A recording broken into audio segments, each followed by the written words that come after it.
Welcome to Soundcheck Xtra here on Visual Radio Arts. We are going out on Facebook Live and through visualradioarts.co.uk. And a warm welcome to Will Hunt. Thank you for being here in the studio with us today. Thank you for inviting me. Now, just earlier on, we were watching you write your set lists, and you mentioned a change of sound. Could we talk about how this change of sound has happened?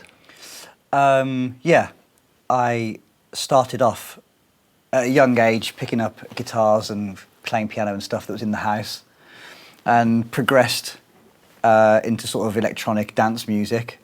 Had a bit of a time on Sony Records, and then came back to writing acoustic music, and so I've got plenty of songs from then and plenty of new songs now, and now I just structure my set list to the mood I'm in. Now, there's two avenues we can go there, Will, because we've got your house and your home Try life both. there. We'll go for both. Just you wait, Will. And the history of Sony Records as well. Now, with your dad, Bill Hunt, was the studios at home because he worked with ELO, the early formations of Wizzard. Did he make his music, his craft, where you lived and were brought up? Yeah, very much so. One of the studios was, or Dad's studio was above my bedroom.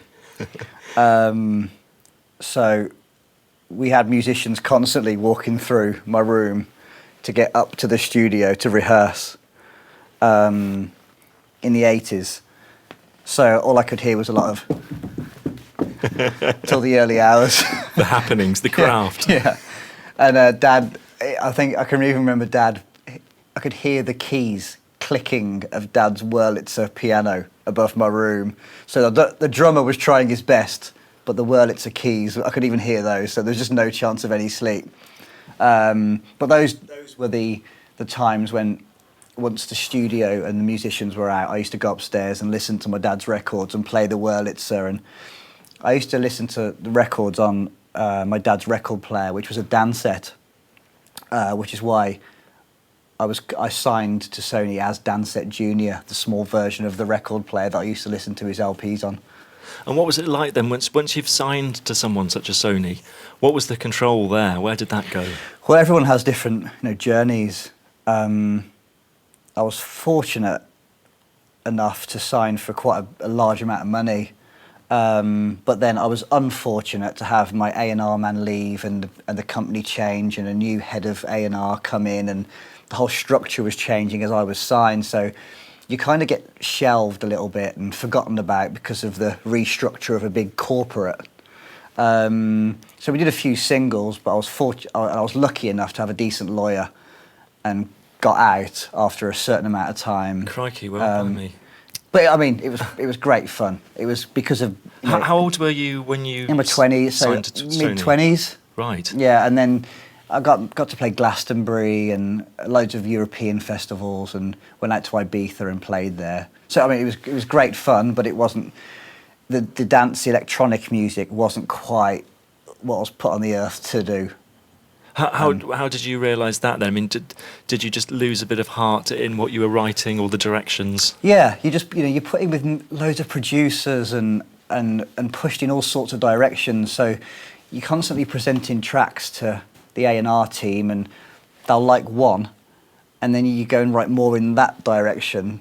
Then they'll write one of those new five, and so it's just a constant churning of songs rather than nurturing the artist. It's almost copying a blueprint of an artist that's already on the label. They want that. Can you hit, sound a bit more they? like them, please? So we know that blueprint works.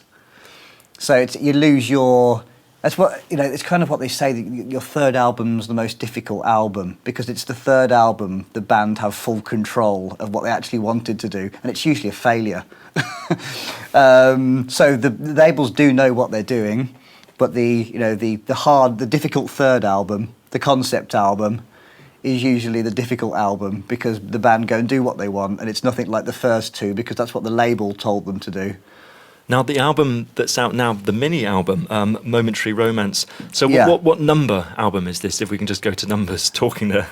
Of mine, 4, 5. Okay. And this is yours, though, your album, you own it. Yeah. So I decided at the end of last year to start my own start my own label, and we released a single with my dad, and it was a collaboration really of my dad, myself, and two lovely guys called the Sunday Club, who were the producers, George Schilling and Hamstall Ridware, and we did all right. We got this single out. Miles, my cousin from the Wonder Stuff, played on it. Old ELO and Wizzard members played on it.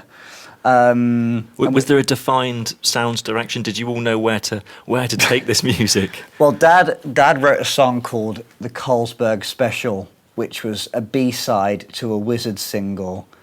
I think the single was called See My Baby Jive or Ballpark Incident, or...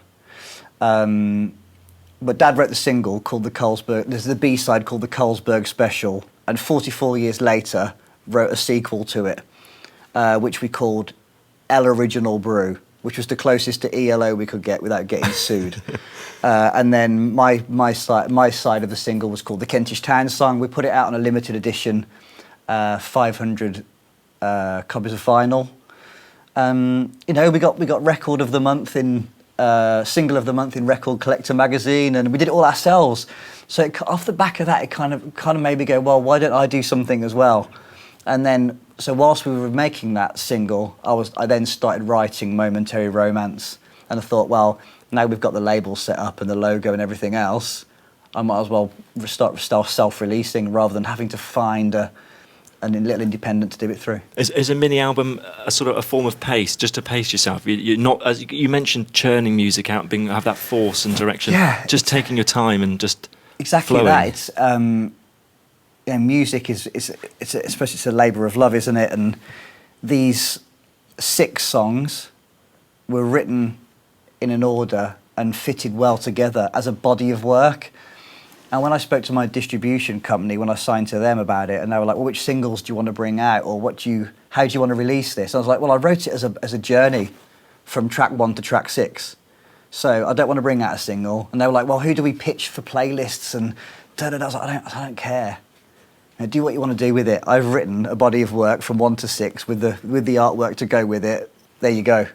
And Momentary Romance, was there a working title existing to work on that album with? Did the name pull that album along? Well, Momentary Romance is the song itself is about passing that person in the street that you should have said something to, whether it's a girl or a guy or whatever. And it's like, should I have said something because we had that eye contact? And it's also about sort of like taking the opportunity when it arises, which a lot of my songs are about, is the journey that I've had in London and the experiences that I've had, and momentary romances or momentary wrongs or momentary this, momentary that. It's all a bit of it was quite a flash in the pan. Even though it was 12 years in London, everything was a bit hectic. No, it's a beautiful title. It really suits your work and who and where you're going with that direction. Going from the early years now then to now, have you become a critical listener on your own music? I mean, how fussy do you get now when you're producing and in production of music? Very fussy, which is why it takes a while to do things. Do you follow it all the way along that musical junction? Do you go from writing it to actually end up mastering it? 100%. And I'm lucky enough to have my dad around in the studio, and George Schilling, who produced the EP. We're all great musicians together. So between the three of us and Simon and a couple of Simon Young, who played drums, and a couple of girl backing singers who were friends that came in, between the few of us, we managed to pull the whole thing together over a short period of time over Christmas. Well, and in the Cotswolds as well, so it's a nice place to be. So we dragged it out a little bit just to enjoy the area. But did that environment of change any directions as well, where you were and location of recording? No, because I went in with knowing exactly what I wanted from it and how it was going to be done, and the songs were written. And the interesting part was things like the string parts, and having George Schilling, who's an incredible cellist, and Simon also, who plays drums, is that I was able to sit back and let them do their thing. And it's almost like they write the essay and you correct it a little bit, You know, you're the cellist, you're the drummer. You go play. You go and do your. Stop asking me what I want. Go and do your thing, and then we can work on it together. So it's quite nice giving them their freedom to go and do what they're good at. Each one has a room. Yeah. Well, so you're a drummer. Go drum. You're a cellist. Chell. Well, we look forward to hearing you play music from Momentary Romance tonight. So thank you, Will, for being with us here on Visual Radio Arts and Soundcheck. Thanks. And we'll be hearing your music later on. Great. Thank you. Thanks for having me. Cheers.